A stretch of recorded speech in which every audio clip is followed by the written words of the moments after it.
नमस्कार, स्वागत है आपका। आज हम आपको बताएंगे अस्त बुध के विषय में। देखिए, बुध जो है वो सूर्य के सबसे नज़दीकी ग्रह है।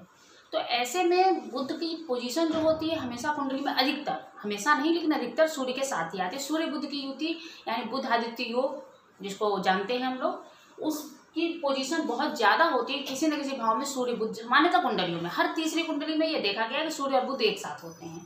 कारण ये है कि बुध जो है वो सूर्य के बहुत पास ग्रह हैं, तो इनकी युति होना ज़्यादातर संभव हो जाता है। सूर्य के साथ जो भी ग्रह होते हैं, जैसा कि आप जानते हैं, वो अस्त होते हैं। तो सूर्य के साथ बुध होते हैं तो जब वो अस्त हो जाते हैं। अब अस्त बुध का जीवन में क्या प्रयोग होता है? कुंडली में अगर सूर्य के साथ बुध है तो उसका क्या? अच्छा, एक सूर्य बुध आदित्य योग भी बनता है। जब सूर्य के साथ जो भी ग्रह होता है वो अस्त होता है और सूर्य बुध आदित्य योग भी बनता है। दोनों बातें कैसे संभव हैं, ये आज हम आपको बताते हैं। बुध अगर अस्त हैं, सूर्य के साथ हैं, तो उनका जीवन में बहुत ज्यादा प्रभाव नहीं होगा। लेकिन सूर्य के साथ बुध का होना खुद में ही चूंकि एक बहुत अच्छा योग बनाता है, तो ये भी आपको देखना होगा कि ये पूरे भाव में किस भाव में वो बैठे हैं। सबसे ज्यादा सूर्य बुध अगर यहाँ बैठे हैं बहुत अच्छे माने जाते हैं, अगर यहाँ बैठे हैं तब भी बहुत अच्छे माने जाते हैं।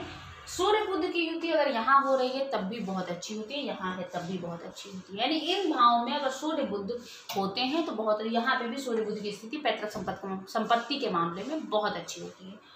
तो सूर्य बुध अगर एक साथ है तो स्वयं में ही बहुत अच्छा योग होता है। लेकिन चूंकि बुध अस्त हो जाते हैं सूर्य के साथ, तो उनका खुद में इंडिविजुअल मतलब अकेले प्लेनेट कुछ खास प्रभाव नहीं देते हैं। अगर कुंडली में सूर्य बुध है अच्छा प्रभाव आएगा, लेकिन अगर बुध अकेले तब क्या प्रभाव होगा, इसको विशेष रूप से जानिए। अगर कुंडली में बुध किसी भाव में अकेले बैठे हैं और वो अस्त हैं, तो जिस भाव में वो बैठे हैं, इनमें से 12 में से जिस भाव में बैठे हैं, जो भाव जिस चीज़ को डिनोट करता है, चूंकि हम अपने सारे वीडियो में बता चुके हैं कि हर भाव क्या बताता है, तो जिस भाव को वो डिनोट करता है उस भाव में कमी हो जाती है, उस भाव में ह्रास होता है, उसका जीवन में कोई खास प्रभाव नहीं रहता है। अस्त बुध जो है वो आपको बुद्धि निर्णय लेने संबंधी क्षमता को भी प्रभावित करते हैं। ऐसे व्यक्ति कभी भी स्वयं के निर्णय लेने के प्रति कॉन्फिडेंट नहीं होते। वो हमेशा चाहते हैं कि उनके निर्णय पे दूसरा व्यक्ति मुहर लगाए, दूसरा व्यक्ति उनके फैसले करे। ऐसे व्यक्ति को जिसका बुध अस्त है, व्यापार संबंधी निर्णय नहीं लेना चाहिए। ऐसे व्यक्ति को व्यवसाय करने में सोच समझ के करना चाहिए। अगर बाकी ग्रह व्यवसाय को सपोर्ट कर रहे हो तभी व्यवसाय का चयन करना चाहिए। बुध व्यवसाय को भी डिनोट करते हैं, बुद्धि को भी डिनोट करते हैं, बोलने की क्षमता को भी डिनोट करते हैं। तो ये सारी चीज़ों में अगर अस्त बुध हैं तो दिक्कतें आती हैं। आप एक अच्छे वक्ता नहीं हो सकते हो। आप अपनी बात को रखते समय या तो बहुत ज़्यादा गुस्सा हो जाते हो, या बहुत तेज़ बोलते हो, या बहुत चीख चिल्ला के अपनी बातों को सिद्ध करने की कोशिश करते हो। तो अस्त बुध अच्छे नहीं होते हैं। लेकिन सूर्य के साथ बुध अस्त होते हैं, और सूर्य के साथ अगर बुध है तो बुध आदित्य योग जन्म लेता है। तो इन चीज़ों को खास ध्यान रखिए। इसके अलावा बुध का अन्य ग्रहों के युति के साथ हैं, अस्त हैं मगर किसी ग्रह के साथ हैं, तो उसका भी एक असर पड़ता है। उसका भी युति का अपना ही एक प्रभाव होता है। हमने अपने अनुभव से देखा है, अस्त ग्रह भले ही कुंडली में अस्त दिख रहे हैं, अस्त हैं, बट उनका जीवन में जब उनका दशा अंतर्दशा प्रत्यंतर दशा आती है तो कुछ न कुछ प्रभाव जरूर देते हैं। यानी अस्त ग्रह पूरी तरह से निष्फल है या बेकार हो गया, आपकी कुंडली में उस ग्रह का अस्तित्व ही नहीं है, ऐसा हमने अपने अनुभव से पाया है कि ऐसा नहीं है। जनरली जो पढ़ा है उसमें तो ऐसा है कि अस्त ग्रह प्रभाव नहीं देते, लेकिन जो अनुभव से पाया कि अस्त होते हुए भी उनका जीवन में प्रभाव रहा।